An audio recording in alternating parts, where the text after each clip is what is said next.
Clarita here, and I've got a new sponsor, DistroKid. If you want to release your music into the world, DistroKid's the easiest way to get your music into all the major streaming platforms, unlimited uploads, and keep 100% of your royalties. And because you're a Design Freaks listener, you get 30% off. Go to distrokid.com/VIP/designfreaks. DistroKid.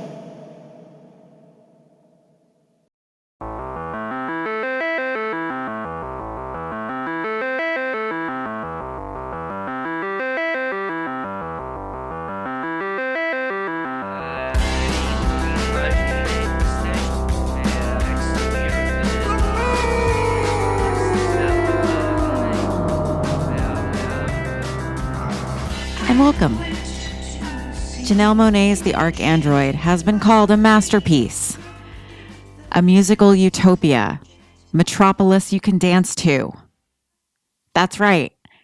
Welcome to another episode of the Design Freaks podcast. My name's Clarita, and I like to talk about album cover art and packaging, design, and all that nerdy stuff. So this is a mini episode. These are called Design Freaks Covers a Cover. This is where I take one album sleeve at a time and just kind of investigate what went on behind the artwork, what's the story, who's the designer. I try to figure out as much as I can. This time I'm covering, like I said, Janelle Monae's first studio album called The ArchAndroid. This is a concept album, and there's a lot going on. Before I get into that, first, if you enjoy the show, please share with other vinyl and design freaks, like and subscribe and all that. And for more music-related podcasts, go ahead and check out ruinousmedia.com. I do have some new interviews coming up soon, so tune in for that. Also, reach out to me if you or someone you know might be a good fit for the show. Thanks for tuning in. All right, so let's talk about Janelle Monae's The ArchAndroid. First of all, who's Janelle Monae? So Janelle Monae Robinson is an American psychedelic soul and R&B singer-songwriter, composer, artist, actor, fashion icon, activist, record producer. She was born December 1st, 1985. I am the oldest person on earth. In Kansas City. She's from Kansas, USA. How would I describe her in my own words? I mean, musician, actor, activist, yes. Visionary, I would say. Very creative. Everything she does is through an artful lens. Her videos are fantastic. She's a great, I'm assuming, is directing those. She plays a hell of an android. Well, she's in a show called Electric Dreams. It's based on Philip K. Dick short stories. Yeah, she's just incredible. If you're not familiar with her work and you just kind of tuned in because of this cover and you're curious, listen to, this is a great album to start from. It's actually the second and third parts of her Metropolis themed concept records, but still a great place to start to get to know her. So yeah, she's a film nerd, but concept albums are usually like by prog rock bands. So she kind of took it and brought it into her own world, to her own whimsical wonderland. This record is kind of all over the place. There's tons of musical influences, cinematic influences too. Musically, it's called eclectic. I think it is all over the place, but in a great way that fits the concept. So what is the concept? It was inspired by the movie Metropolis, also the movie The Matrix, and sci-fi in general, I feel like. Cat hair in my lip gloss. I want to go ahead and read a couple things. I'm going to have my source links in the show notes. If you want to check that out, or want to read more about this. The first studio album of her career was released in 2010, and it's a continuation of the story of Cindy Mayweather. This is her alter ego. This is an android that was introduced in the 2007 EP, Metropolis Suite 1 of 4, The Chase. Also a great Marauder song from a soundtrack. Weird. So ArchAndroid is a debut studio album by Janelle Monae, released 2010. Wonderland Art Society, that is made up of all of her other companies too, music, movies, etc. And also Bad Boy Records and Atlantic Records. Production took place at Wonderland Studios in Atlanta. And I'll get into the album credits in just a second. The album is composed of the second and third parts of her Metropolis concept album series, incorporating conceptual elements of Afrofuturism and science fiction.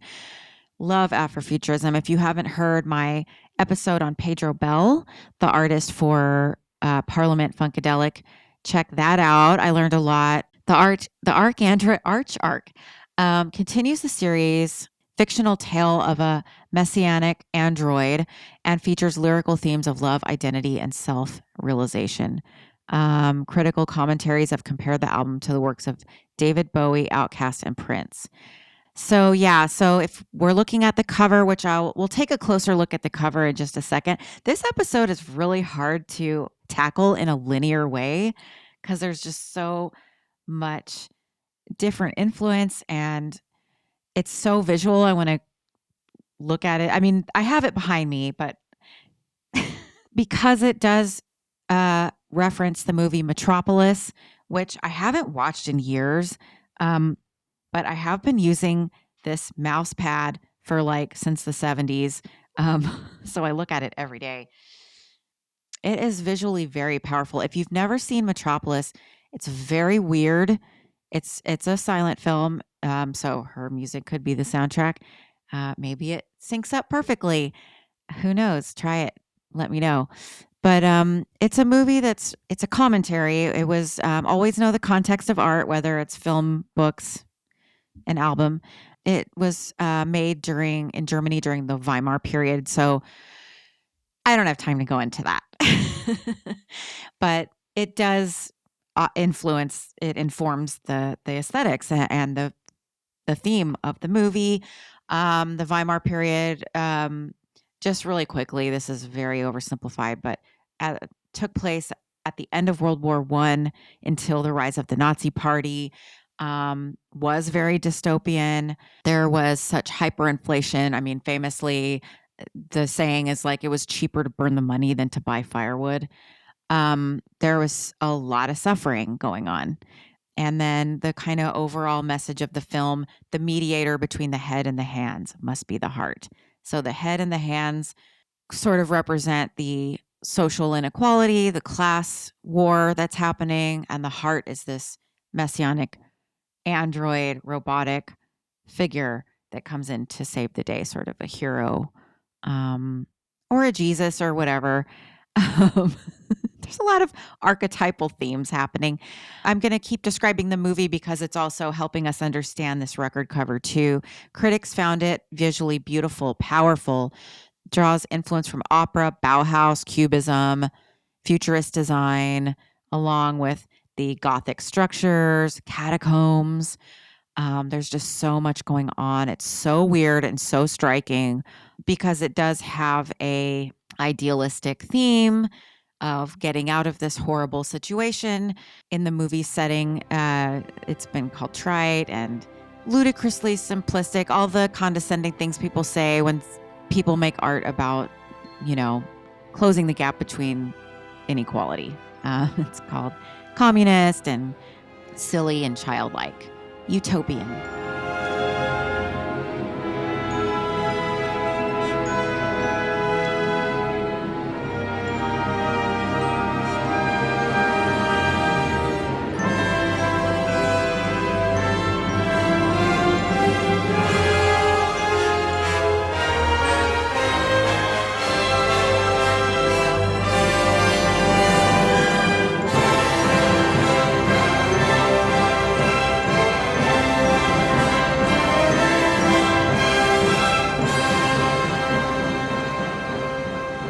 So this is from New York Magazine. Janelle Monae calls her album an emotion picture experience. I love that. She's such a word wizard. Much like a symphony with movements, it's meant to be listened to from beginning to end in one sitting. Scores from Disney films and composer John Williams inspired the arrangements. Big songs, a Parliament Funkadelic show informed her sense of theater. She says, when I saw the mothership come down, wow, I love George Clinton. So it's a hodgepodge of influence, but done really well. It's like all the coolest things in the universe put together. Yeah, so she performs the ArchAndroid as Cindy Mayweather, a persona inspired in part by the Matrix's Neo character. She's the mediator between the haves and have-nots, the chosen one to help restore unity and balance. The Cindy persona reflects Monae's desire to face her fears. She says, quote, I'm attracted to things that scare me, like Psycho, my favorite Hitchcock movie. My favorite Hitchcock movie is Rope, which brings us to one of the featured songs on this album, Tightrope, which features Big Boy from Outkast art direction. Chuck Lightning was also creative director and art director for this. And also providing creative direction and art direction was Chad Weatherford. Andrew Zay, I'm going to pronounce that Zay with confidence, was the photographer. Lots of credits on Discogs. Interpol, Turn on the Bright Lights. The band photo for that. For Lil' Kim, Death Cab for Cutie, Nas, Big Boy, Kanye West. Lots and lots of big stars. Chuck Lightning. Let's talk about Chuck for a minute here. I love people's aliases on Discogs. I need more aliases. Okay, so Chuck Lightning, Charles Joseph II, Gnithgil Kchuk, Wolfmaster Lightning, Wolfmaster Z, Z Retsumflow, Chuck and Nate Rocket Wonder, the two executive producers for the record, they have a band together. And that band is called Deep Cotton. And it's a funk band. They're based in Atlanta. And it's part of the Wonderland Art Society. I haven't heard it yet, but I can't wait to. Great producer and art director, as far as I can see. Chad Weatherford is the other art director and creative director for this. Also is credited on the album Metropolis Suite 104, The Chase. That cover is Janelle Monae with the biggest pompadour you've ever seen. It's so cool. I swear, I think maybe she might actually be an android because she's too cool for us. And on that Metropolis cover has a droid body. And it sort of reminds me of it's like Giorgio Moroder's E=MC², but times a million.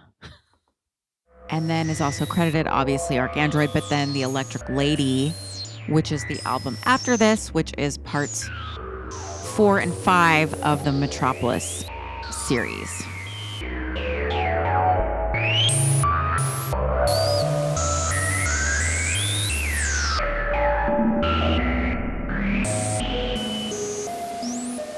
Okay, so the last credit I want to talk about, because I cannot find individual artist names.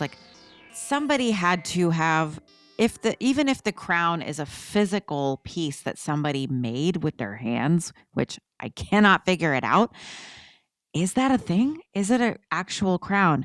It could just be artwork that somebody made, okay, on a computer or whatever, maybe a painting, but I cannot find that information. And I just keep reading that the artwork was conceived, conceptualized, and created by Wonderland Art Society.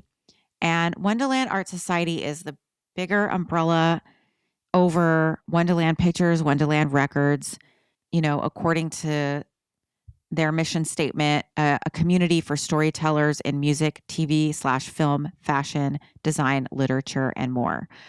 I really wish individual artists were named like we name musicians. And I'm not saying I want to take anything away from musicians. I'm saying I want to know who did everything.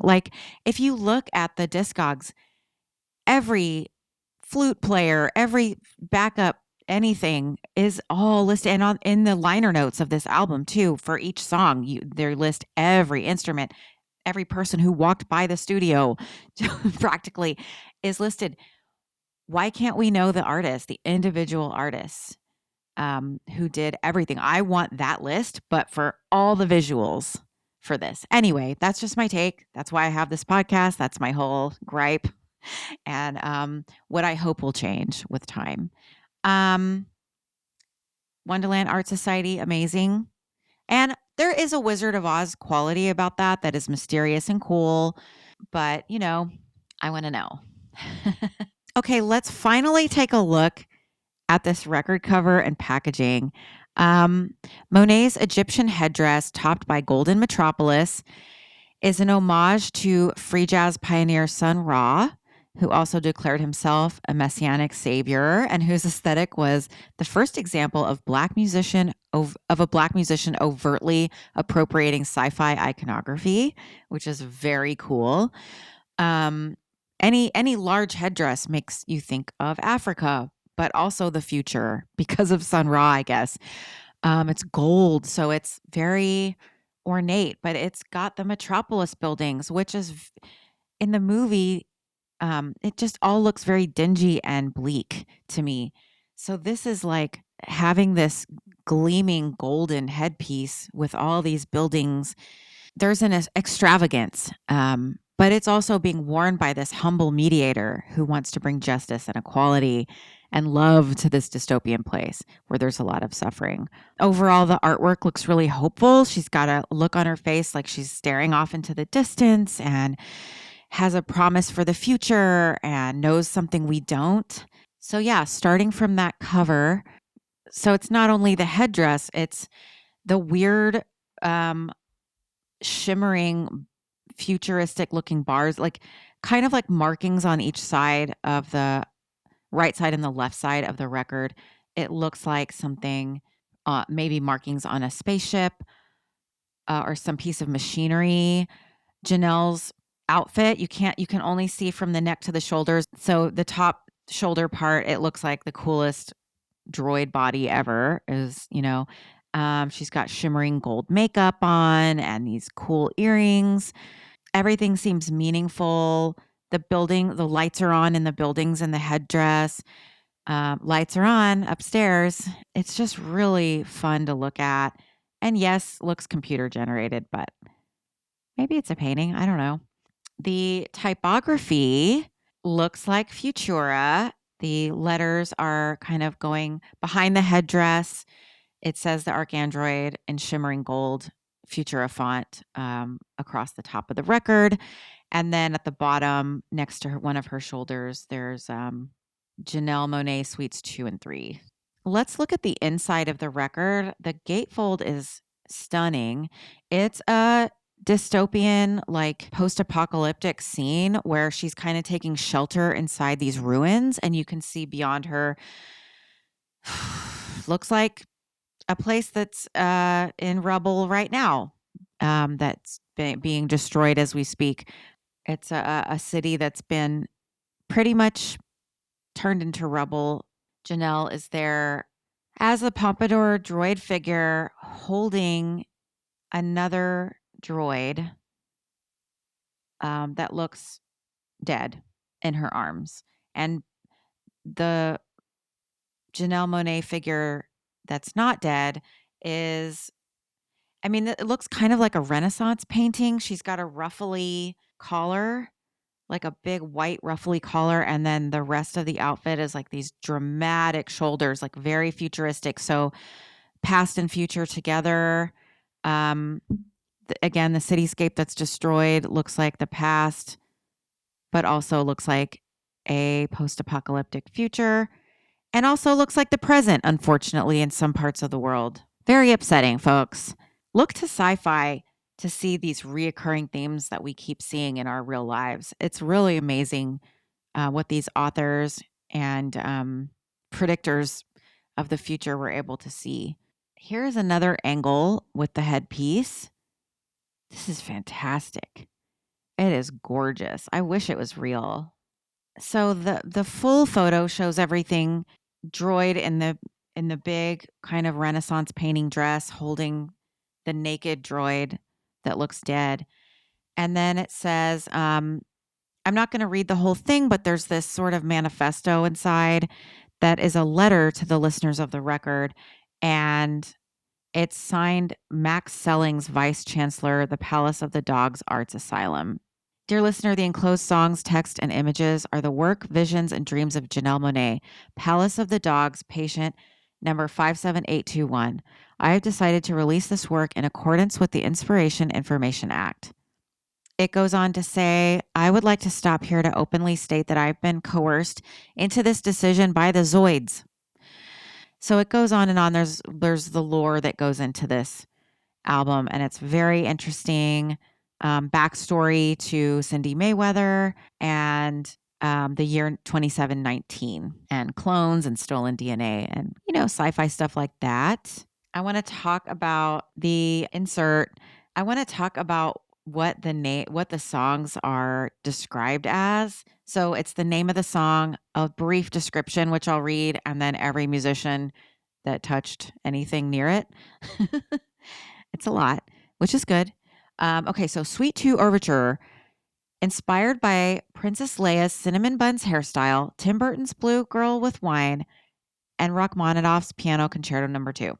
The song Faster is inspired by Chuck Lightning's roller coaster romantic escapades and Cindy's malfunctioning emotion machine.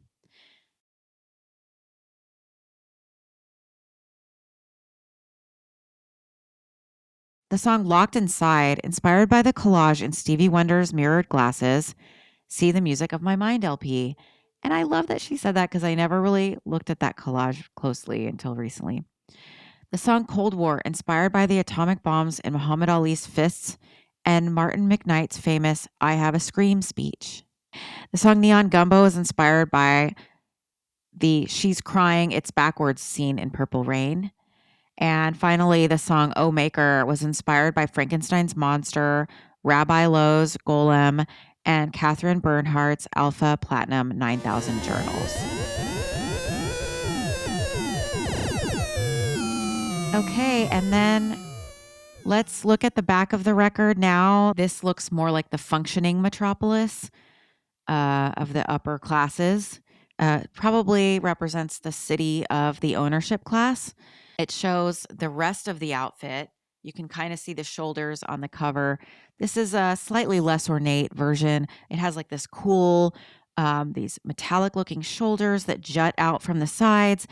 This really interesting kind of contoured breastplate that looks metal and has like this dagger shaped thing in the middle, like really neat looking, very much like sexy futuristic warrior. There's arm plates. It's like armor, but also elegant. There's this gown that goes down to the floor, just like shimmering metallic silver. The whole thing is just gorgeous. Watch the YouTube for visuals that go along with this. If you're listening, I'll also have things up on my website, designfreakspodcast.com. I'm going to also put some slideshows up as I do on my Instagram @_designfreakspodcast. You can check out the artwork there. You can buy the record. You can listen to the record. You can experience this thing. You can watch Metropolis, watch The Matrix, watch Electric Dreams. This album is just incredible. So ambitious as a huge art concept. I have one more thing to read to you. So I kept trying to figure out who made this crown? Does it really exist? This is from April 19th, day after my birthday, 2010, from vibe.com. And it is Janelle Monae's ArchAndroid album cover is here, is the name of the article. It just says, this information stems from an official entry on the ArchAndroid crown in the Living Sictionary, which is spelled like dictionary, but CYK, a 20th century encyclopedia. And this is what it says. And this is all that was released about the name of this is called the ArchAndroid album cover is here. And then this is all it says on this page. The ArchAndroid crown, designed by Zoman Ignatius, the half-elf, half-human mystic, reportedly 500 years ago. According to legend, the crown has several magic properties as well as innovative technologies that can be employed only by the ArchAndroid. Zoman was a consummate inventor, artist, and sculptor. a cross between Nikola Tesla and Da Vinci, and as such, he designed the crown to be a work of beauty that would embody the very spirit of Metropolis. According to legend, the crown features prominent Metropolis buildings and towers that will light up radiantly when the one and only true ArchAndroid wears the crown. According to the Daily Horos, this opulent headdress was stolen from the vaults in the Black House reportedly by 1954, in October of 2715, the year. Several members of 1954 were hunted down and executed for this crime, but the crown was never found. Many claim it has been secreted away to the Wonderground. I wish we would pronounce that word secreted. There's also a word that in the year 2010, several 1954 operatives have crafted a replica of this historic headdress to be worn by Janelle Monae in anticipation for her album The ArchAndroid. No word on whether or not this replica has magic properties. The Living Dictionary, 9th edition, 2719. I love this kind of whimsical, wacky album promotion. It is just giving Barney Bubbles spirit. And I absolutely adore that. It's so funny. Just real quick before I go, a little bit more from the Wonderland Art Society website. It's very whimsical. One of the things they say is, we believe songs are spaceships. We believe music is the weapon of the future. We believe books are stars. Grass sprouts from toilet seats. It's very whimsical. It's very magical with a K. They also say, we have built several cities. We're always looking for a new city to live in. We've recently moved from Atlantis to Metropolis, a city of our own design.